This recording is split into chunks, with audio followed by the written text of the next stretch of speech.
Rome.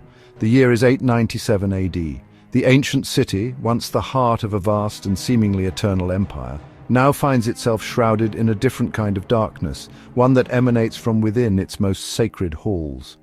Tonight, within the cavernous interior of the Basilica of St. John Lateran, the air is thick with the scent of old incense, melting wax, and something else, the faint, unsettling odor of decay.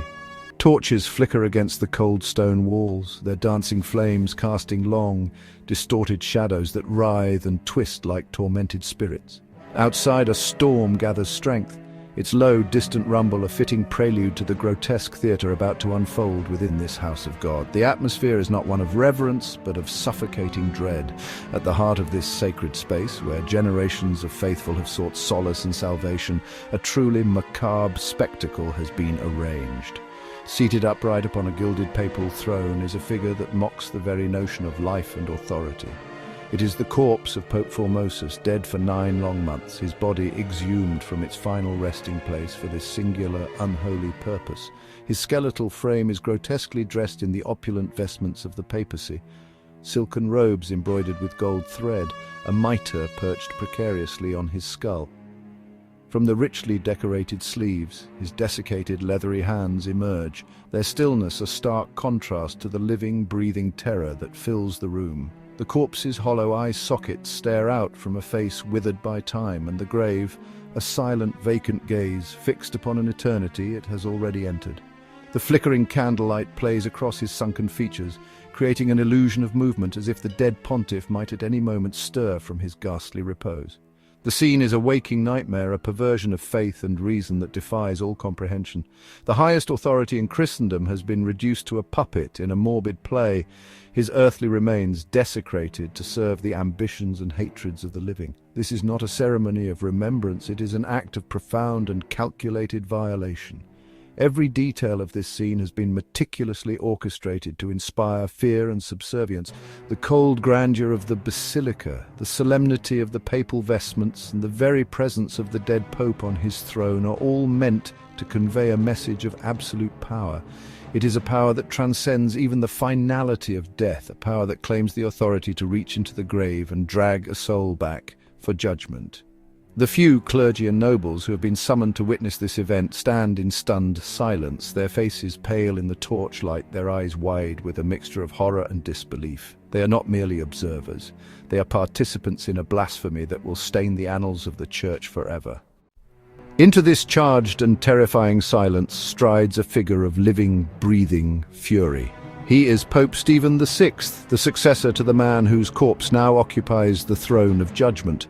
Flanked by armed guards whose polished helmets gleam in the unsteady light, Stephen moves with a purpose that is both rigid and trembling. His own papal attire, a cascade of gold and crimson, seems to mock the decaying finery of his predecessor. His eyes, however, are what truly command attention. They burn with the feverish light of obsession, a deep-seated rage that borders on madness.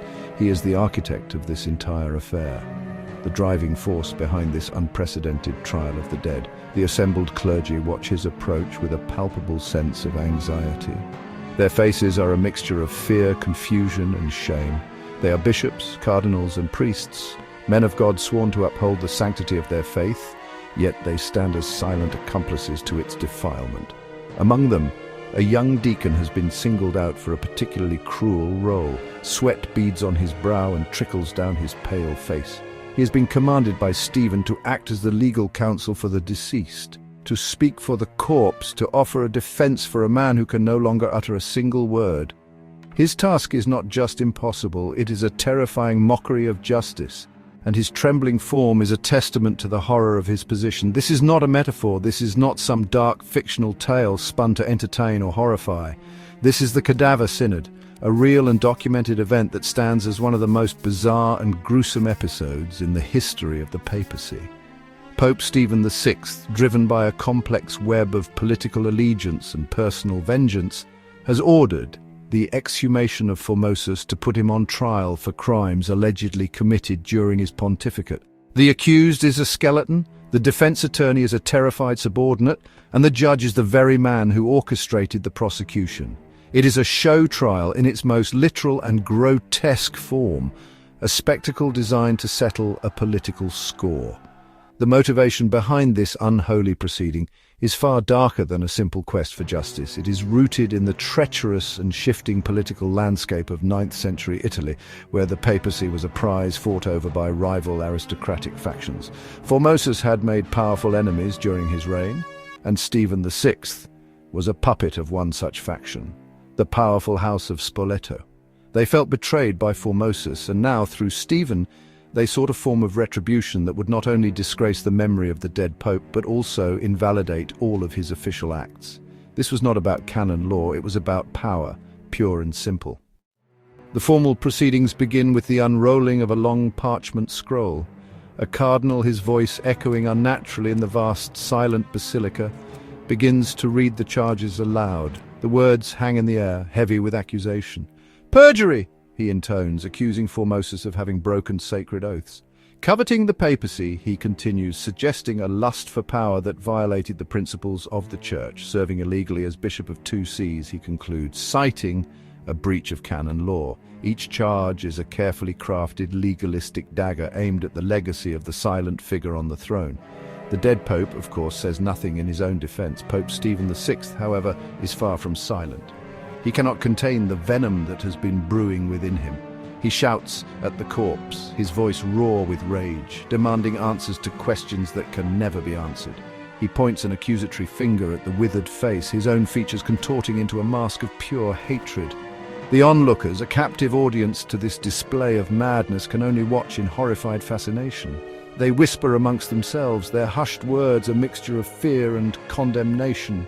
They are witnesses to an event that feels less like a holy synod and more like a descent into collective insanity, led by the Vicar of Christ himself. The spectacle is undeniably unholy, a perversion of everything the Church purports to represent. Justice is twisted into vengeance, a sacred space is transformed into a stage for a grotesque political drama. The very idea of divine authority is made a mockery by a man consumed by earthly grudges.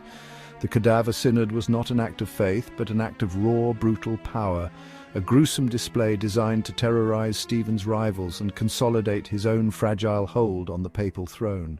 It was a message to all who would dare oppose him. His reach was so absolute that not even the sanctity of the grave could offer protection from his wrath. What could possibly bring the heart of Western Christendom to such a depraved and shocking moment? How did the Vatican, the supposed moral center of the world, become a battleground for madmen and political schemers? To understand the rage that fueled Pope Stephen VI, the corruption that had taken root in Rome, and the desecration of a pope's body, we must look beyond this single horrifying night. We must delve into the turbulent history that preceded it, back to the life of Formosus himself, to the power struggles that defined the fall of the Carolingian Empire, and to the brutal, unforgiving world of medieval power politics. Because before there was a trial, there was a war. To truly grasp the forces that shaped Pope Formosus, one must first understand the fractured world into which he was born. The 9th century was an age of profound instability, a time when the grand, unifying dream of a Christian empire was shattering into 1,000 pieces. The magnificent realm forged by Charlemagne, which had once stretched across most of Western Europe, had crumbled under the weight of internal division and external threats. His descendants, warring amongst themselves, had carved the empire into rival kingdoms, leaving a power vacuum that invited chaos. Into this turbulent landscape, a new political order was emerging, one defined not by imperial decree, but by the sharp edges of feudal loyalties and the ambitions of local warlords. Across the continent, power was becoming decentralized, devolving to dukes, counts, and barons who ruled their territories with near-absolute authority. They held court in torch-lit halls, commanded private armies, and engaged in constant bloody feuds over land and influence. The roads were perilous, trade was disrupted, and the common person lived under the constant shadow of violence and uncertainty. In this fragmented world, Rome, the once unquestioned heart of Christian civilization, found itself in a precarious position. No longer shielded by a mighty emperor, the city was now a prize to be fought over by the very same regional powers that tore at the fabric of the old empire. The papacy, the spiritual authority meant to guide all of Christendom, became deeply entangled in these secular struggles. It was caught in a dangerous tug-of-war between the remnants of the Carolingian imperial families in the north and the powerful, ambitious dukes of central Italy, most notably the Spolitans. The position of Pope was no longer just a spiritual calling. It had become a strategic political asset. To control the Pope was to control Rome, and to control Rome was to wield the immense symbolic power of crowning emperors, an authority that could legitimize or delegitimize rulers across the continent. The chair of St. Peter had become a throne of earthly power. It was into this cauldron of political intrigue, spiritual decay, and simmering violence that Formosus emerged. He was a man of his time, forged in the crucible of a collapsing order. To survive, let alone to rise, required more than just faith. It demanded cunning, resilience, and an almost insatiable ambition. The path to power in 9th century Rome was not a clear, straightforward ascent paved with piety. It was a treacherous climb up a crumbling cliff face where every handhold was precarious and rivals were constantly trying to pull you down. Formosus was, by all accounts, a master climber, a man determined to reach the summit, whatever the cost. Formosus, whose name ironically translates to handsome or well-formed, began his ecclesiastical journey in a manner that hinted at his future prominence. While the exact details of his early life are lost to the mists of history, we know that he possessed a sharp intellect and a charismatic presence that quickly caught the attention of the papal court in Rome. He navigated the crowded, chaotic streets of the city not as a simple pilgrim, but as a man with a clear sense of purpose.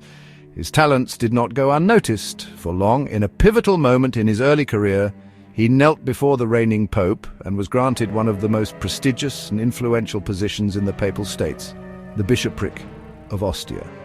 The coastal town of Ostia, situated at the mouth of the Tiber River, was not merely a provincial outpost, it was a vital gateway to Rome. As its bishop, Formosus held a position of significant strategic importance. The See of Ostia was one of the 7 suburbicarian dioceses whose bishops held special status and played a key role in the consecration of a new pope. This appointment placed Formosus directly within the inner circle of papal power, giving him a platform from which to build his reputation and forge crucial alliances. Under the warm Mediterranean sun, he governed his diocese with skill, but his gaze was always fixed on the larger stage of Rome and the wider world beyond. For a man of Formosus's ambition, however, prestige alone was never going to be enough. He understood that true influence was built not just by administering a diocese, but by making oneself indispensable to the powers that be. He moved through the complex social and political circles of Rome with a natural ease, employing a potent combination of personal charm, political cunning, and a willingness to make necessary compromises. He cultivated relationships with influential nobles and high-ranking clergy, always positioning himself as a capable and reliable servant of the Church, while simultaneously advancing his own standing. His reputation as a man who could get things done began to spread. This period as Bishop of Ostia was the foundation upon which his entire career was built. It was here that he honed the diplomatic and political skills that would later make him famous across Europe. He learned to navigate the treacherous currents of Roman politics, to distinguish friend from foe, and to understand that in the 9th century Church, spiritual authority and worldly power were inextricably linked. He was not content to simply be the Bishop of Ostia. He saw it as a stepping stone. The world was a much larger place, and Formosus was determined to make his mark upon it, ready to seize the first opportunity that would propel him onto the international stage. Formosus's greatest test came when Pope Nicholas I sent him to convert the Bulgarian Khanate. Braving harsh lands, Formosus won over Khan Boris and much of the nobility, making him Rome's star diplomat. The Bulgarians wanted him as their archbishop, but Rome refused, citing canon law. Back home, his success bred envy. Rivals whispered that he aimed for the papal throne. In 876, Pope John VIII, swayed by these rumors, excommunicated Formosus for alleged ambition and desertion. Cast out, Formosus's story seemed over, but his resilience would soon become legend. In April 896, Pope Formosus died peacefully in the Lateran Palace. His death unleashed chaos. Rome's factions scrambled for power before his body was even cold. the city split between supporters of the Germanic Emperor Arnulf and the Spolitan dukes, each blaming Formosus for betrayal. The papal throne became the prize in a proxy war, and Formosus's death only deepened the city's divisions. The streets of Rome braced for conflict. The battle for his legacy and the papacy had just begun. The Spolitans, once Formosus's allies, felt deeply betrayed when he crowned Arnulf emperor instead of Lambert.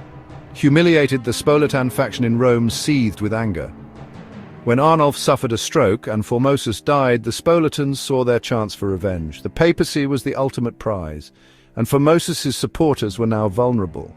Lambert and his mother Egeltrude returned to Rome, determined to reclaim power and punish the Pope who had turned against them. The stage was set for a dramatic reckoning. The Cadaver Synod was about to be born from this grudge. Bishop Stephen, a Spolitan loyalist, became Pope Stephen VI after Formosus's death. Backed by the Spolitans, Stephen's papacy was fueled by vengeance.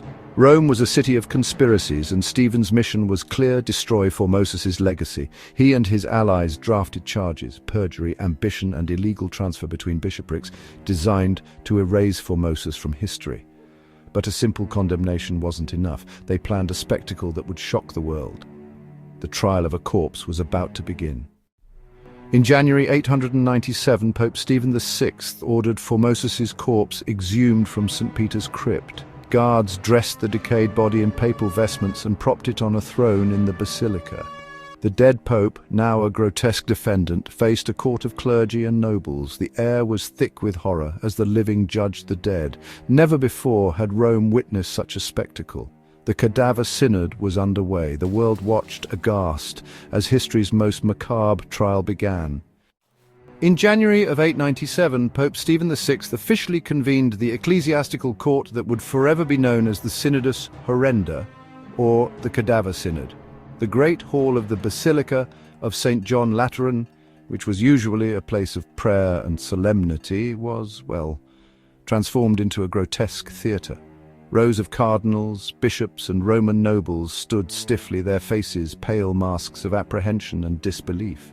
They were trapped between their fear of Stephen's wrath and the profound violation of their faith.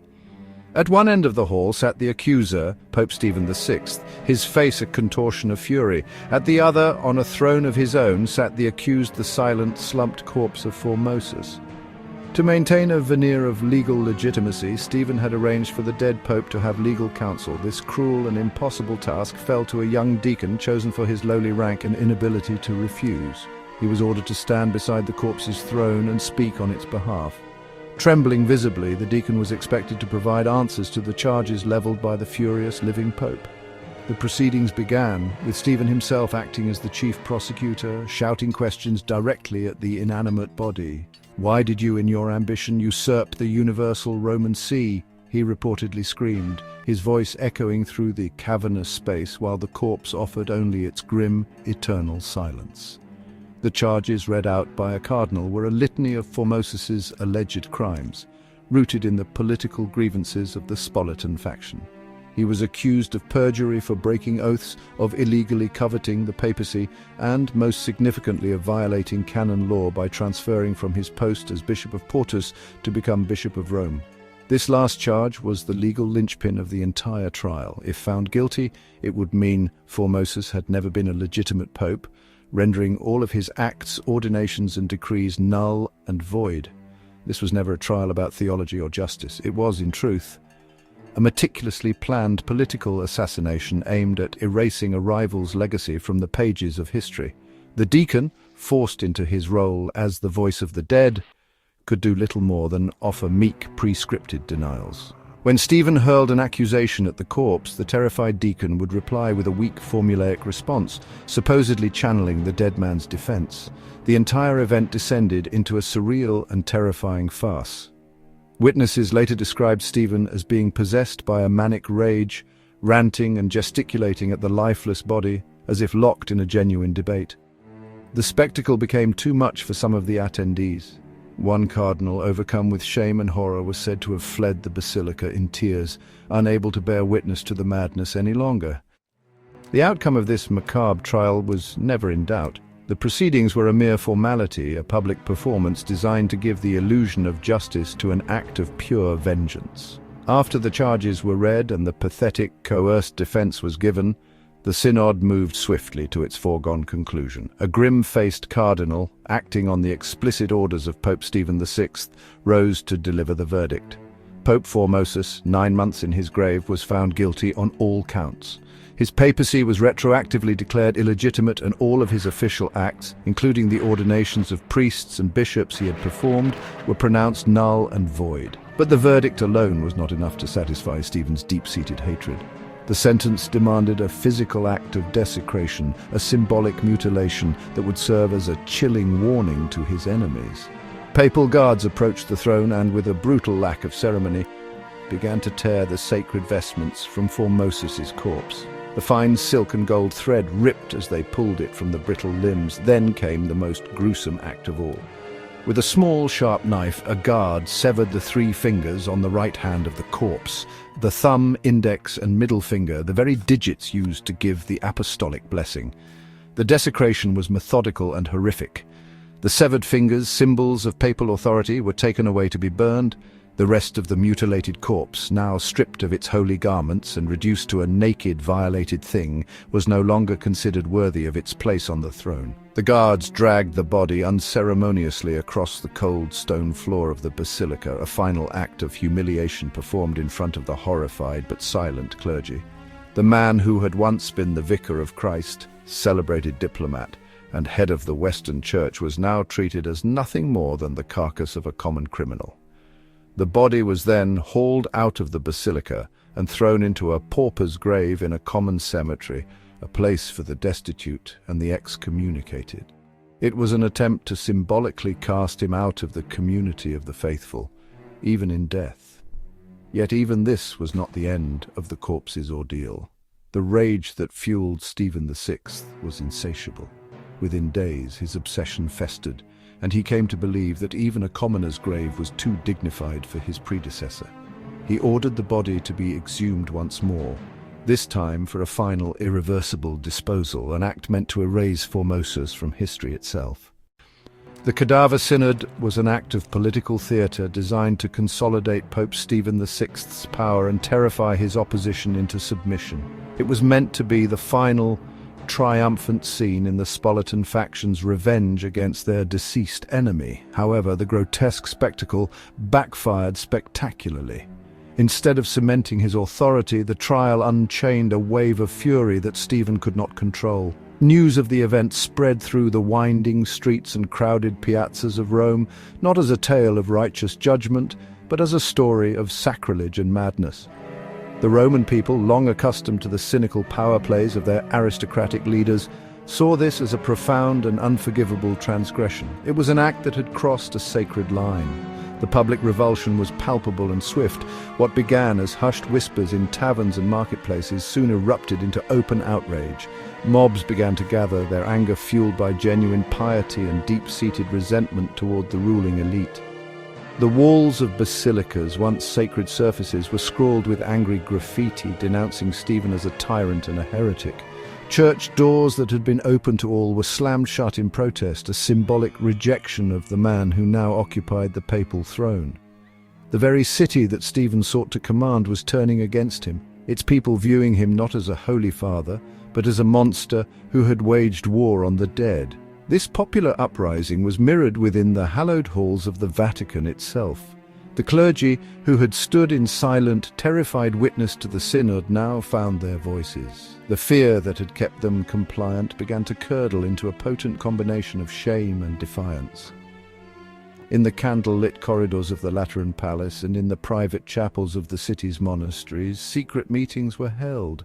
Bishops and cardinals who had once feared Stephen now conspired against him, their discussions filled with denunciations of the synod as an act of pure blasphemy. They saw it as an indelible stain on the reputation of the papacy, a moment of madness that threatened the spiritual authority of the entire church. The backlash was not just spiritual, it was intensely political. The faction that had supported Formosus, though temporarily cowed, saw an opportunity in the public outrage. They began to organize, quietly forging alliances with disillusioned nobles and influential clergy. A letter sealed with a bishop's insignia might carry a coded message of rebellion. A young priest might whisper a plan into the ear of a noblewoman sympathetic to the cause. The city became a tinderbox of conspiracy and dissent. Stephen VI had intended to cut down the legacy of a dead pope, but in doing so he had inadvertently sown the seeds of his own destruction among the living. As the city of Rome seethed with rebellion, Pope Stephen VI found himself increasingly isolated within the fortified walls of the Lateran Palace. The loyalty he had commanded through fear began to evaporate, replaced by a growing tide of contempt and hostility. The guards who once protected him now cast uneasy glances at his chamber door, their allegiance wavering. The clergy who had once advised him now avoided his presence, their silence a damning judgment. The Spoletan nobles who had placed him on the throne, seeing the disastrous political fallout, began to distance themselves, leaving Stephen to face the storm he had created largely on his own. His world was shrinking, the walls closing in around him. This profound isolation fed a burgeoning paranoia that consumed the Pope. He grew to trust no one, seeing potential assassins in every shadow and hearing whispers of conspiracy in every gust of wind. The man who had so confidently judged a corpse now seemed haunted by his own actions. Contemporary accounts, though coloured by the bias of his enemies, paint a picture of a man unravelling. Some claimed that he began talking to himself, pacing his chambers for hours on end, locked in frantic one-sided conversations. Others spread rumours that he was tormented by visions, believing that the mutilated ghost of Formosus would return from the grave to exact its own terrible revenge. The psychological weight of his actions seemed to crush him. The act of desecrating a predecessor, of violating one of the most sacred taboos of his faith, had unhinged him. The magnificent papal chambers, once a symbol of his ultimate triumph, became his prison. He would spend long hours staring into a mirror, murmuring to his own reflection, his features gaunt and his eyes wild with terror. The power he had so ruthlessly pursued had become a source of torment, trapping him in a gilded cage of his own making.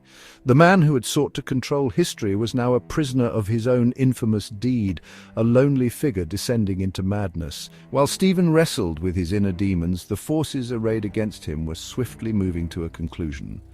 The popular uprising had reached a fever pitch, and the rival political faction, seeing their moment, decided to strike. By the middle of the year 897, the plot was set in motion. The Roman people, led by agents of the Formosan party, rose up. In a decisive moment, the papal guards, reading the political winds and perhaps sharing in the public disgust, switched their allegiance. The rebellion was swift and decisive. There was no prolonged battle, no siege of the palace. The end for Pope Stephen VI came suddenly and without mercy. At dawn, a contingent of armed men, their loyalties sworn to the enemies of Stephen, burst into the Lateran Palace. They met with little resistance. The guards who were supposed to be protecting the Pope simply stood aside, allowing the insurgents to pass. They stormed into the papal chambers, where they found the increasingly erratic pontiff. His screams of rage and protest were ignored. They dragged him from his throne, the very seat from which he had condemned his predecessor, and stripped him of his papal insignia. The man who had judged the dead was now judged by the living, his reign brought to an ignominious and violent end. Stephen VI was not granted a trial, not even the mockery of one that he had afforded Formosus. He was thrown into a dark, wet stone cell in one of Rome's formidable prisons, left to contemplate his fate in squalor and isolation. For a few weeks he was left to languish, a forgotten figure whose dramatic fall from power was as swift as his rise. But his enemies could not risk him becoming a rallying point for the now weakened Spoletan faction. A living, deposed pope was a dangerous political liability. A quiet, permanent solution was deemed necessary to restore order and stability to the fractured city. In the suffocating heat of August 897, just months after he had presided over the Cadaver Synod, Stephen's final chapter was written. The exact details are shrouded in the darkness of the prison, but the outcome is known. A hooded figure, likely an assassin acting on the orders of his political rivals, slipped into his cell under the cover of night. There was a brief scuffle, a muffled cry for help that was swallowed by the thick stone walls, and then a profound silence. The next morning, a priest entering the cell found the lifeless body of Pope Stephen VI. He had been strangled, his reign ending not with the reverence due a pontiff, but with the brutal finality of a rope. In a final poetic twist of fate that seemed to echo the very events Stephen had set in motion, the Tiber River gave up its dead. Around the same time that Stephen met his end, the mutilated body of Pope Formosus, which had been thrown into the river on Stephen's orders, washed ashore. It was discovered by local fishermen or monks who, viewing it as a miraculous sign, retrieved the corpse with reverence. They carried the remains to a monastery, lit candles in prayer, and gave the body a proper Christian burial. The dead pope, cast out and desecrated, had been returned by the water, vindicated in the eyes of the people just as his tormentor met his own violent demise. The violent death of Pope Stephen VI did not immediately cleanse the stain of the Cadaver Synod from Rome. The city remained deeply fractured, the papacy wounded, and the political landscape treacherous. However, the immediate aftermath brought a swift and decisive reversal of Stephen's monstrous act. His successor, Pope Romanus, lasted only a few months, but it was the pontiff who followed, Theodore II, who took the first crucial steps towards restoring some semblance of sanity. Reigning for a mere 20 days in late 897, Theodore II dedicated his brief pontificate to undoing the damage. He was a man who understood that the Church's soul was at stake, and that the first order of business was to right a profound wrong. One of Pope Theodore's first and most significant acts was to formally convene his own synod. This gathering, however, was not for the purpose of accusation but for rehabilitation. He officially annulled the proceedings of the Cadaver Synod, declaring its verdict to be an illegal and blasphemous farce. He decreed that all of Formosus's acts and ordinations were valid, restoring the clerical status of the many bishops and priests who had been stripped of their authority. This was a critical move, not just for Formosus's reputation, but for the very stability of the Church, as Stephen's verdict had thrown the legitimacy of countless sacraments and appointments into chaos across Italy. Theodore II then ordered that the body of Formosus be given the respect it had so long been denied. The remains, which had been recovered from the Tiber and temporarily buried at a monastery, were once again exhumed. This time, however, the body was received with the highest honors. A solemn procession carried the late Pope's corpse through the streets of Rome, a public act of penance and restoration. Formosus was dressed once more in pontifical vestments and reinterred with full ceremony within the sacred confines of St. Peter's Basilica. It was a powerful symbolic statement. The dead Pope, once judged a criminal, was now officially recognized as a legitimate and honored pontiff. Yet burying a body is far easier than burying a memory. The documents from the Cadaver Synod, filled with their hateful charges and illegitimate verdict, were ordered to be burned, an attempt to physically erase the event from the historical record. But the rot that had been exposed within the Church could not be so easily purged. The Synod had revealed a terrifying truth, that the highest office in Christendom could be twisted into a tool for personal vengeance and grotesque political theatre. The reversal under Theodore II was a necessary step, but the deep wounds of 897 would continue to fester, proving that the madness was far from over. The peace brokered by Theodore II proved to be, well, tragically short-lived. The political factions that had torn Rome apart were still very much alive, and honestly, the ghost of the Cadaver Synod was about to be resurrected. After a series of short-lived popes, a new and powerful figure ascended to the throne in 904, Pope Sergius III. Sergius was not a peacemaker. He was a ruthless partisan and a staunch ally of the old Spolitan faction. He had been a willing participant in the original Cadaver Synod and, held a deep personal animosity toward Formosus and his supporters. With his election, the pendulum of vengeance swung violently back in the other direction. One of Sergius III's first priorities was to undo the work of Theodore II. He convened yet another synod, and in a shocking move reaffirmed the original verdict of the Cadaver Synod. He declared once again that Formosus had been an illegitimate pope, that his ordinations were void, and that his memory was to be condemned. Sergius's motives were purely political. He needed to delegitimize the entire Formosan lineage of popes and clergy in order to secure his own power and reward his allies. The Church was once again commanded to turn on its dead, and the ugly spectacle of 897 was given renewed official sanction from the papal throne. This second condemnation created even greater chaos and division within the Church. Priests and bishops who had been ordained by Formosus were now forced into a humiliating process of reordination, a direct assault on their spiritual authority and personal dignity. Many refused, protesting the new pope's tyranny and sparking a fresh round of bitter internal conflict. Clergy fled the city, anonymous monks slammed their books shut in frustration, and the papacy once more became an institution defined not by faith but by brutal factionalism. The legacy of Formosus was now a political football, kicked back and forth by successive popes driven by earthly power rather than divine will. Over time, however, the sheer absurdity and vindictiveness of the Cadaver Synod rendered its verdict untenable. While Sergius III had reinstated it with force, subsequent popes and church councils quietly let the matter drop. The condemnation was never again formally enforced, and history began its slow process of correction. The judgment of Sergius was eventually ignored, condemned by later historians and theologians as an act of partisan fury. The verdict was effectively buried once more, this time not by a papal decree but under the weight of its own infamy, just like the body of Formosus himself. The Cadaver Synod, for all its horror, left a lasting and complex legacy on the Church and its perception of power. The event starkly revealed a dangerous truth that had been festering beneath the surface for decades, that the papacy, the supposed rock upon which the Church was built, could be wielded as a profane weapon. It demonstrated that the sacred authority of the Vicar of Christ could be hijacked not for the salvation of souls, but for the settling of political scores and the pursuit of raw, personal revenge.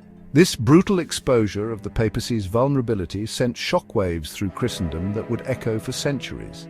The trial of Formosus marked a nadir in the history of the papacy, but it was not an isolated incident of conflict.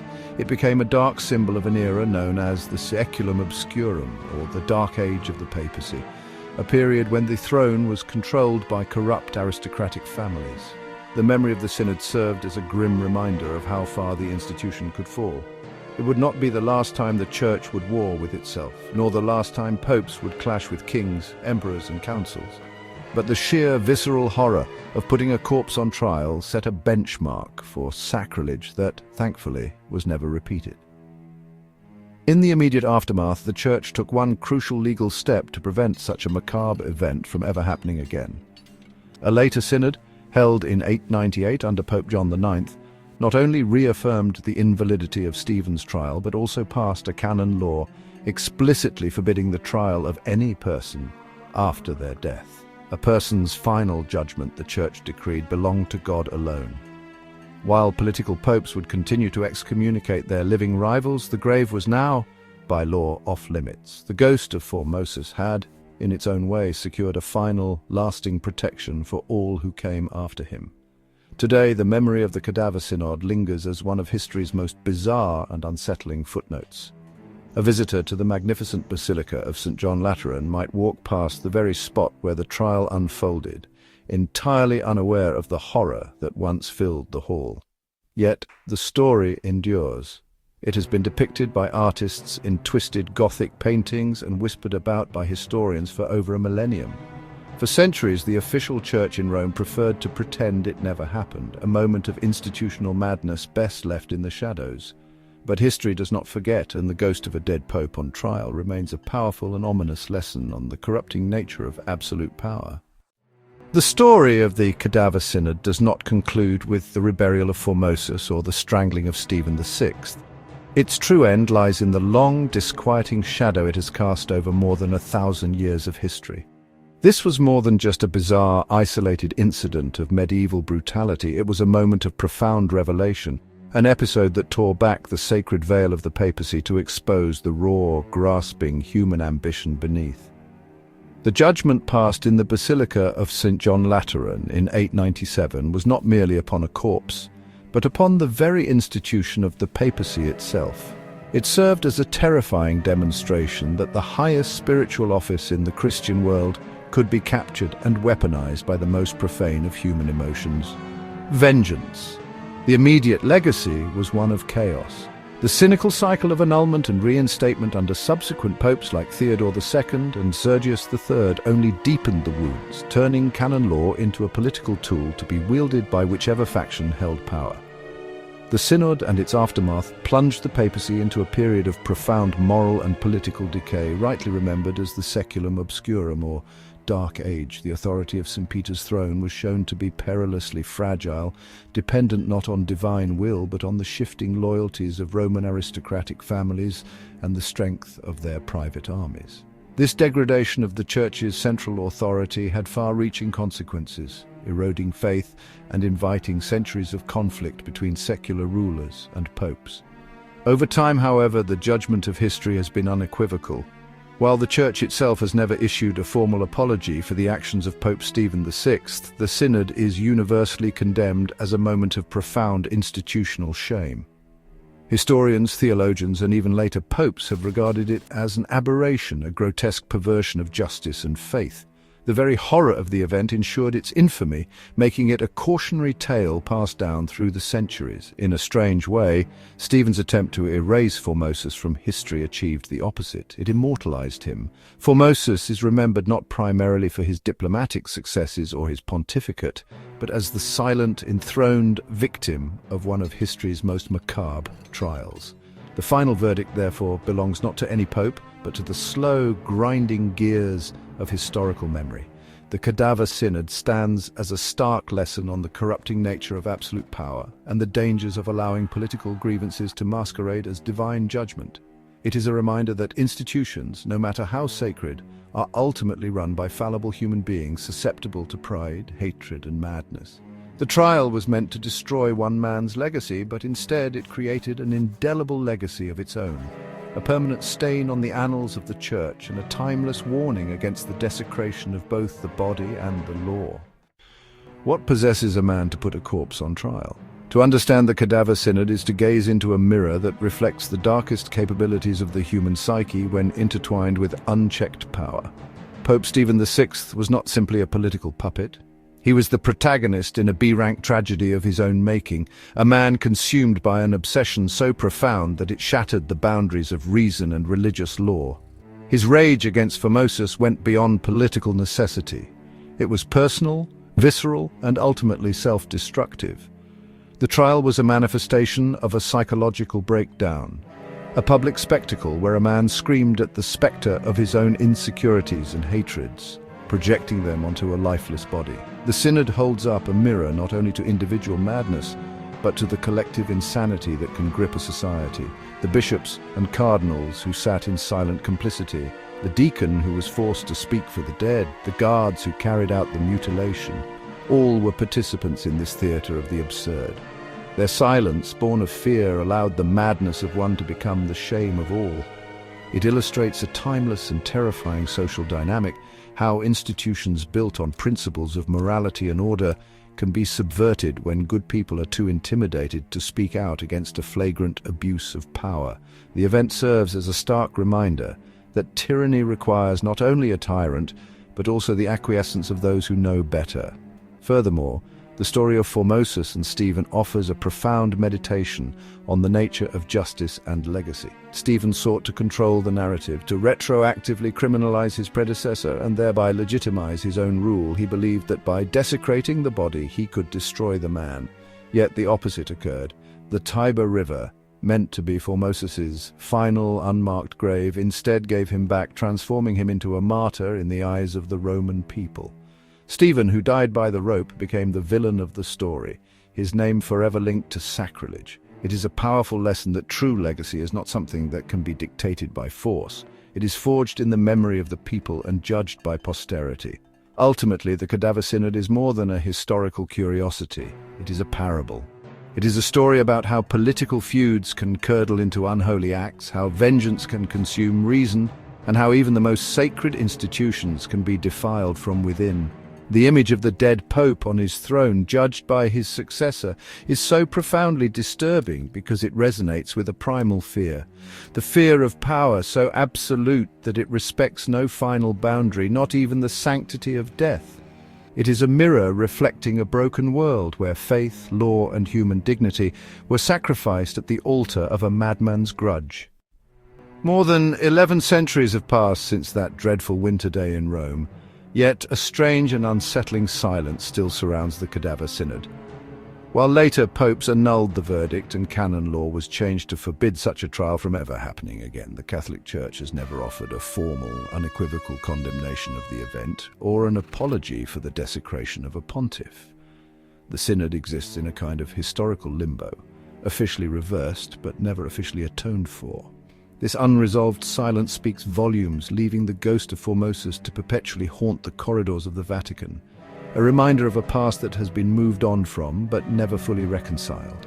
The physical remains of the key figures tell their own silent story. Pope Formosus, after his harrowing journey, rests today where a pope should within the hallowed grounds of St. Peter's Basilica. His final resting place is a quiet acknowledgement of his legitimacy, a stark contrast to the violence his body endured.